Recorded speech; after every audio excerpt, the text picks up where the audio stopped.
सलाम अलैकुम। Knowledge and skills में खुश आमदीद। ये है हमारी लर्न इंग्लिश सीरीज़ का दूसरा हफ्ता, पहला दिन। आज हम सीखेंगे रोज़मर्रा की इंग्लिश बिल्कुल आसान तरीके से। सुबह मॉर्निंग फ्रेज़। सुबह उठते ही ये जुमले बोले। उर्दू इंग्लिश। सुबह बखैर, गुड मॉर्निंग। आप कैसे हैं? How are you? मैं ठीक हूँ, आई एम फाइन। आज का दिन अच्छा हो, have a nice day. Practice ये जुमले आईने के सामने 3 बार बोले।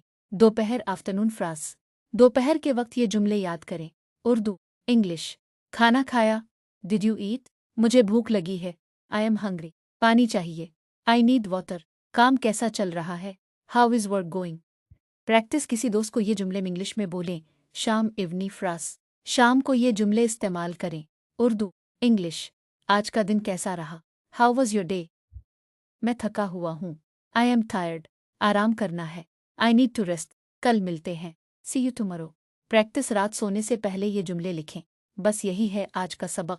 याद रखें, कल का दिन लेकर आएंगे नए जुमलों के साथ। लाइक करें, सब्सक्राइब करें